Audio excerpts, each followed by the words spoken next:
got my girl on. How do I look? Do. So cute. Today on the potty, I've got my good friend Laura on, who's someone that inspires me to live more from the heart and to just live in more truth and to challenge myself to purify. Somebody who just deeply trusts in the process.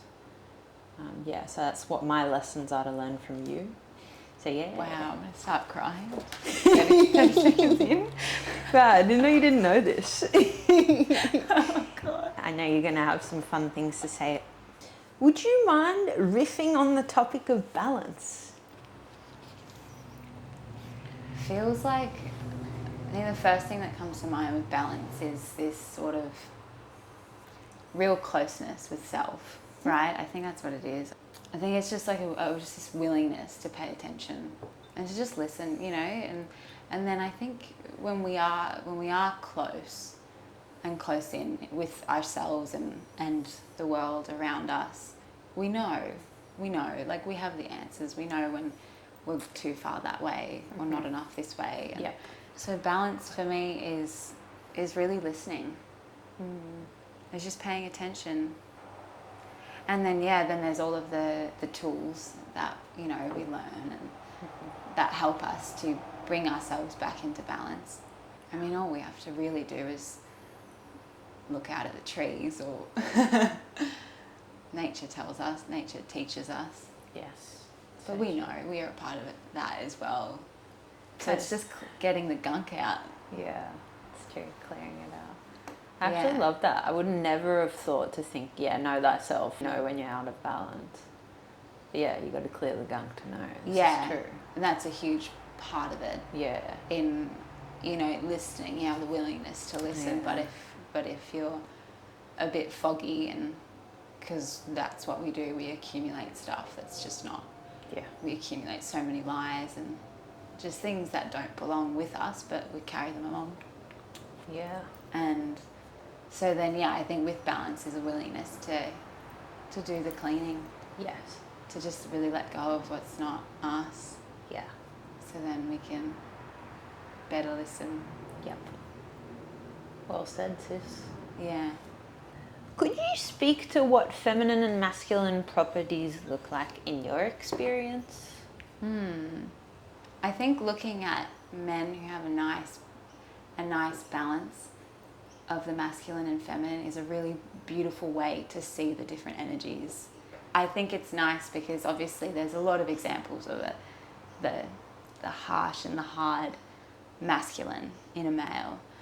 But when the men in my life, the men in our lives, you can see this really beautiful balance of the hard worker and the get things done and do and work with a mix of a whole lot of joy and kind of love and a lot of sensitivity and tenderness, and they mix really well together.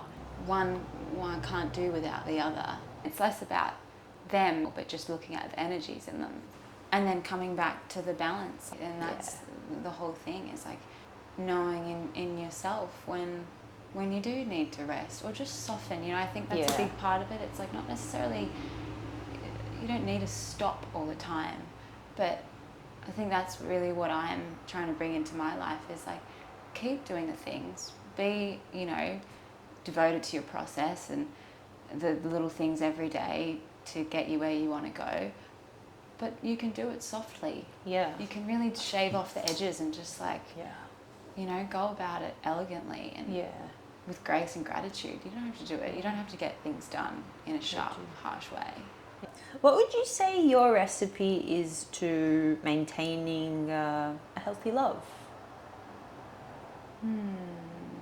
Throughout our lives, you're going to get sick of me saying this, but I think it's ho'oponopono.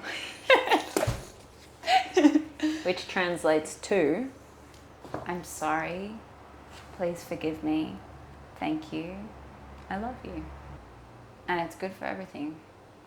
And you know how it is, like it's a human thing. We have realizations, you know, we know things intellectually, and then sometimes they land and we know things in our body, and our life changes, our whole experience changes, and for the better, hopefully. But then sometimes we get fogged up again, and we'll spiral. And like, this is happening to me just the other day, but I come in with this, you know, I'm sorry, you know, like hands on to body, and just like, my darling self, like, I'm sorry, you know, please forgive me. Yeah. You know, these thoughts that come up, like, really, please forgive me, you know. Yes. Thank you, I love you. It's so healing, and the everything else, like all the other mind chatter and, you know, the affirmations, like, you don't need to be like, whatever the obstacle is, or the thought that gets you down, you know, whether it's around looks or ability or intellect, whatever it is, it doesn't matter. You don't need to oppose those thoughts with the opposite, with the positive. You know, you're beautiful, you're smart. You don't really need any of that, because you can just give that energy and intention of love, and it's so healing and powerful. Yes. I don't know. It's like, that's all that. Sometimes it's a little tricky to just like trick yourself into looking in the mirror and being like, you're beautiful. It feels kind of silly. Yeah, it can do. I feel like it's almost using the mind to defeat the mind. Like, yeah. And I know it serves a purpose in some areas for sure, because I mean, our minds need to be strong at times, but it almost seems like you're feeding in. It's like you're feeding into the lie. Yeah. Just with a lie that just kind of feels a little bit nicer to yeah. walk around with. Or it's just like, just let it go, give it over.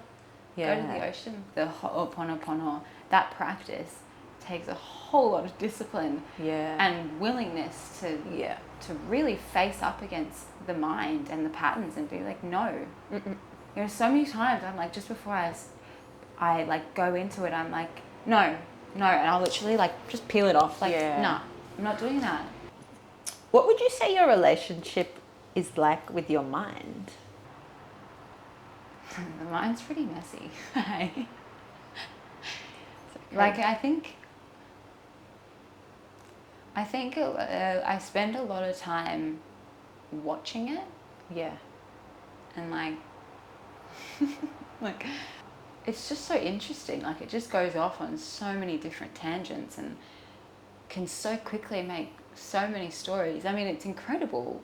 It's really incredible when you watch it. Like, yeah. And I've been thinking about the space between thoughts recently, and how I feel like consciously I'll never be able to understand or like feel the space between thoughts, because they're fucking moving so fast. Yeah. It's really interesting to watch, and I think there's this balance of that I don't know. I think I'll spend my whole life trying to just get better at. Yeah. But of watching and being, you know, just being the observer, taking a step back and being somewhat detached from it, while also needing to like put both hands on the steering wheel and be like, no, like, I'm in control now, because the mind can just go off and create all sorts of novels worth of shit. Yeah, and then you can really believe what's going on out there. Yeah. It's crazy, like, you can fully live your whole life just listening to the little guy up there. But it's true, that's something that the boys have taught me good and proper. It's just like, I used to just get lost in thought or lost in feeling. Yeah. It's like, build the mind, and same with Aya. I mean, it's messy as, but this whole thing of like watching it, but also knowing when to step in and just like, actually, no, I'm choosing not. I'm like, you kind of watch this movie and then you kind of step in as the director and be like, not happy with that. Yeah. Enough of that. It's good practice. Bring it back. Bring it back. Bring it back. Yeah. It's like ongoing. And mantra, I think, just mantra. Yeah. You know, whatever it is, like whatever's, you know, Ho'oponopono for me, but whatever it is for anyone that just helps you just like, just clear. Just be here. Yep. How do you get in touch with your heart? My heart. reading and writing. I can really feel my heart when I'm paying attention. Yeah, because it's like the more I pay attention, the more joy I find, the more joy there is. Yeah, the closer I am to the world, feels like a closeness to myself. Yeah. I have a little bit of trouble. I think being an emotional person, I find it random, but I have a little bit of trouble connecting to my heart sometimes. Like I'll be like, oh, I'm really in the mind, and I'll be like, oh, get into the heart, and then it'll feel empty. It'll feel like just an empty space. Yeah. Which is an interesting thing. What would you say, like what brings you the most joy in life? What brings me the most joy is surprise. Like, I just like being caught off guard by an emotion. Like this morning at coffee when I had the first sip and then I felt gratitude. I was like, that's so nice. Like, It wasn't even a coffee, it was a yeah, mushy hot Chocky. chocky. Yeah, and just like randomly, happens a lot at this table, just feeling random emotions. I guess that's being in your heart, like feeling, I think gratitude is what makes me feel the most in my heart. When I feel like I'm just thinking, acting, just incongruence, like it's all just in line. I guess that makes me feel like I'm in my heart.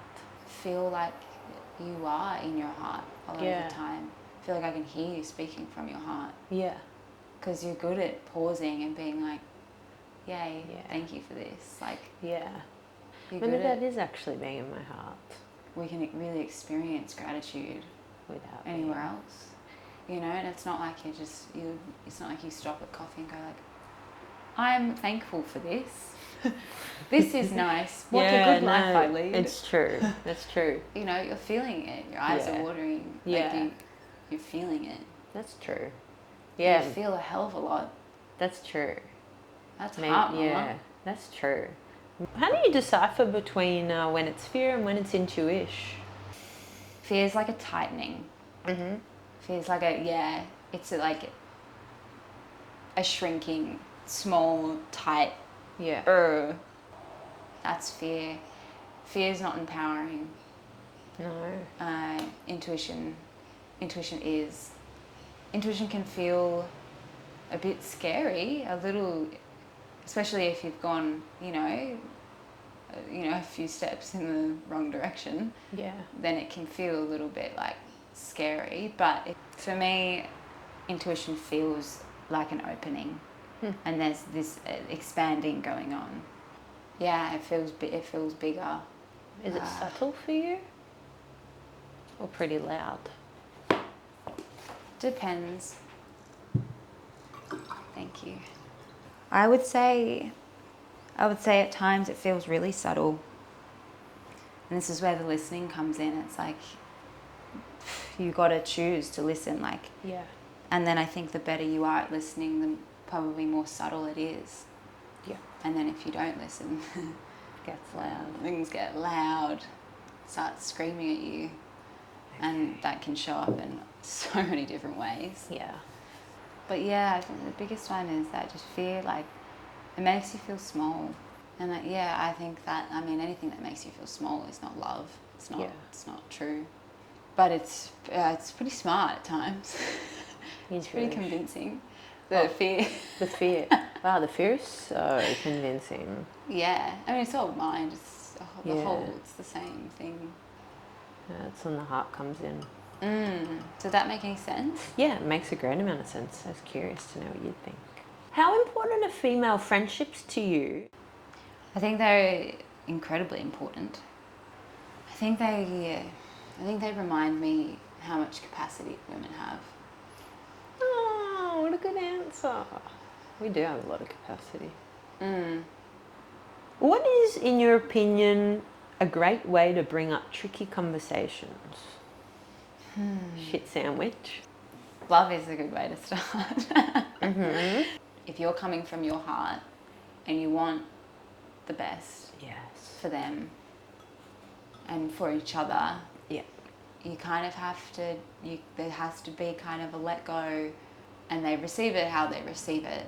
and sometimes it takes some time for them, you know, to really value that and feel it and be grateful for it. But most of the time, I found that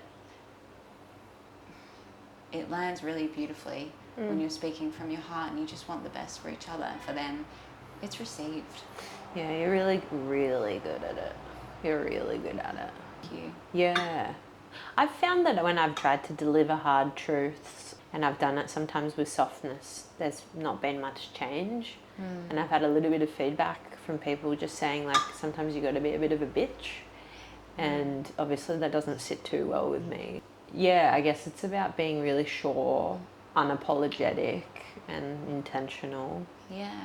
And know that it's going to be uncomfortable. Yeah. It's not easy. Yeah. Like if you love someone so much and there's something that they're doing, you know, that you feel like you need to talk about because you feel like it's not serving them, and it's not something, personally, it's not something that's done on a whim. Yeah. Like this is something that's like contemplated and great sat again. with. Yeah. And yeah. Because I also, and maybe you can disagree with me on this, our journeys are so personal, and like there are so many granular aspects of your journey that I will never understand, and any of my friends. And so there are many times where I take the stance of, you got this, I don't need to say anything, like it's not my place. Yeah. You know, like we learn the lessons we need to learn when we need to learn them. It's the next question, literally. Keep going. Yeah. Yeah. And so I think I mostly try and take that position, and then but there comes a point where I feel like I love you too much, and I maybe see you doing this, or I want better for us. Someone once said to me, you know, you just decide whether you want to level up the friendship or you don't want to level up the friendship or the relationship or whatever, and I thought that was cool. And then Jill says, you know, if you don't bring up the hard thing, you just rob the person of a lesson. Or you can rob the person of a lesson. People also learn in their own ways. Yeah. You know? But this is a really beautiful thing, and I agree with it a lot. If I feel like I've been hurt or upset in a certain way, or something's been a little unfair, boundaries have been crossed, whatever the name is for the situation, if I leave my experience unexpressed, especially in a relationship that you are fond of, yes, and you want to keep around, you don't know what you're robbing them. Yeah. Because there's a reason why that has sat with you that way. Yeah. So I feel like first you're honouring yourself and being like, sharing your experience and letting that emotion be expressed. But there's a reason that happens, and I completely agree with Jill there. Like I do think we have to live our life expressed, obviously, with love and kindness, and we can, but love and kindness doesn't always look nice and happy and coloured and, you know, ribbons and stuff. That's where I've been going wrong. I think that it has to be perfect in the wording, just like say the thing so the person doesn't get triggered, you know, just manage everything, control this, see how it's going to land. And it's funny, in the bending and the warping and the precision of that, it's almost like the thing doesn't even land anyway. And sometimes it just gets lost. And and that's it. And then somebody will hold on to something and misunderstand it as well, and take it in a way, or that's not even the point of the thing that you're bringing up. So it's almost and then I think that comes back to, like, if you're speaking from your heart, no, that's enough. That's enough. And if this person cares for you too and the relationship, it's going to be enough. And I go back to, because this is something that's been huge for me in protecting people from dealing with stuff, you know, from looking at themselves too deeply so they don't have to feel the pain. So I know it's really hard to really look at yourself. The most think about the most transformative times in your life, the hardest lessons you've had to learn, the most pain you have felt, and everything you've gotten from that, and what it's made you into. Like, I don't think, like, my life wouldn't be what it is now, in the fullness that it is now, my relationship with Dane wouldn't be as beautiful as it is. Yes. You know, my relationship with my dad. There's so many things like that were really hard, painful, like hurt, physically hurt, heart. Ugh. Yeah. But thank God. It's true. From a small closeness, it's just, sometimes it's not immediate. And you're just like, but I want to feel good. I want us to feel connected now. Yeah, and sometimes it takes a really deep crack to just like, okay, well, how are you going to glue that back together? Yeah. And then I think that's what true. relationships are, really. Yeah. It's the cycle of chaos and order. But now I got to just trust my heart, know my heart, and just be like, stop focusing on everyone else's comfort. No. Because then I'm sitting there completely uncomfortable and I'm like, but everyone else is comfy. It's all good. And then I'm sitting here just going, internally. So really good lesson for me. And your soul is gold. Like, it's literally pure gold. It is. And I think, like, if you really like, oh yeah, thank you. and it's so more than enough. Like, just know that. Cheers to that. Trust it. This is, I guess, a follow-on from that question of how do you decipher when it's time to hold someone accountable and when it's time to let them learn their lesson? Don't rush them. Don't rush their process. I think I was really lucky that Mum, it was one thing she did so well. You know, she just like, there was just a trust, like, okay, you can figure it out. Just go figure it out. And there wasn't too much like, you know, strangle holding on, like, let me show you how, like, this is the way to do it. Mm-hmm. Oh, nice. She wasn't a hoverer. It's so good. But still learning so much. It's hard when you're really close with someone and you see them doing things that, you know, just bringing a heaviness or like more of an obstacle to their life. How do you choose when to go within and when to seek support when you're coming up against a hurdle in life? I'd say it's a good old blend. Nice. Like, I really love relying on my people. Nice. It feels really nice. When my people like choose to rely on me, it's like, it does not matter what I'm going through. It doesn't matter what's going on in my life for me. Everything's dropped and I'm like, want to be there. Yes. And it feels like, what else is there really to life if we can't really be there when it's tough. Yeah, what a quality. And I also think it's I'm really fortunate in the way that the people that I have to rely on will allow whatever the tough thing is, they see it as the cloud as it is, you know, and don't believe in the cloud. It's just a cloud and it's passing, and they can just be really present with me and listen to whatever garbage I'm speaking, whatever it is. Or maybe it's not, maybe it's something quite vital that I'm having to go through, whatever it is. But they don't buy into it, they're just there, loving presence. Listening. Just listening. And then it passes and, you know, there's a lot of love. But then obviously, and that's why I feel like it's a blend. It's, you know, sometimes it's those tough moments where we have to use our tools. This is where the mantra comes in, the prayer, and no one else can do that for you. Yeah. You can get reminders, but really, like, when it's all icky and chaotic and you're the one that makes the choice to wash the mind out with a prayer, to make your tea, to sit down and breathe, to write, to have a little dance, like to go for a swim, to go for a walk. That's you. No one else can do that. So I don't know, I suppose it's this beautiful blend. I feel like I'm pretty good at being there for myself. Like, it takes me a little bit longer to come out of things, but I'm always there for myself. I have way more trouble going and asking for help. 'Cause for me, it's such a vulnerable thing to be like, hey, I'm going through a tricky Yeah. It's like, it's almost like every time I go, all right, fuck it up, just like ask for help, I get really disappointed with the outcome. And I'm like, wow, now sitting in shame, I'm fucking exposed. And then I have an expectation, I think, that the person's going to take it away for me. Like, make me feel better. I think that's something that Callum did really well for me in the start of the relationship.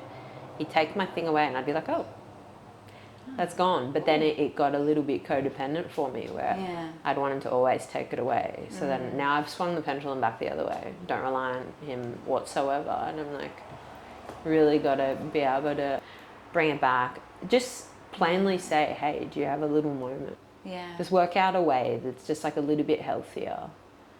Because, I guess if it's not timed out, not everyone's going to... Like, I would drop fucking anything. I'd drive to... Like, I had a friend... I would drive... It's different. Yeah. Like, it's just different. But some people, obviously when they have their lives going on and stuff, they can't just drop everything for you. So, yeah. You're right. It's different for everybody. Yeah, it depends. Because I am a dropper. Yeah, and I felt that with you as well. You've been greatly there for me. But I've gotten to a stage where I was like, all right, I'm a broken record now, so stop with that. Yeah. That's when it's time, like when sometimes it's time to just like fucking get a grip. Well, and we can only know that within ourselves. Yeah. It comes back to just like, being close enough to yourself that, you know, when you're swinging back in the loop. I think this funny thing is that I attach, like, when people are vulnerable around me, I just think, wow, that's really beautiful. Like, I love this. But when I feel it as like a, wow, I'm not palatable right now. Where it's just really a bit hard to get through to mummy, you know? But I think that's what it is. It's like you have to actually be a little bit choosy with who you're going to be vulnerable with. Yeah, you actually just have to be a little bit mindful about. Very. Yeah. And this is what I was sort of referring to with the cloud. Like, I'm not going to talk to someone about an insecurity that's coming up, that's causing me a lot of sadness in the moment. Yeah. Without them knowing that it's not me, it's not truth, it's not love, and it's passing. Yeah. If they don't know that, I'm not going to talk to them about it. Yeah. You know, I'm smart. Yeah, and I mean, because I can talk to you about everything. I talk to Mum and Dan because they know it's not me. Yeah. They see it for what it is. Yeah. And they can love me. Yeah. They can really be there and not invalidate what it is. Yeah. But just be there. But know very well the whole time that it's not me, and then it passes. Yeah. And they're still there. And we both know that it wasn't me, but it was a passing cloud. Yeah. And I think that's when you know that it's safe, that it's, you know, that you can really just like, you're very, very self-aware. Thanks. Very. And, you know, even while you're expressing something and, you know, you're looking at it from all different ways and you can feel it in you and hear it in your words. Thanks, Mummy. Love you. Well, thank you, my little princess. That was great. Cutie. Nice questions. Thanks. I hope I answered them okay. Yeah, you did. You did. You did great.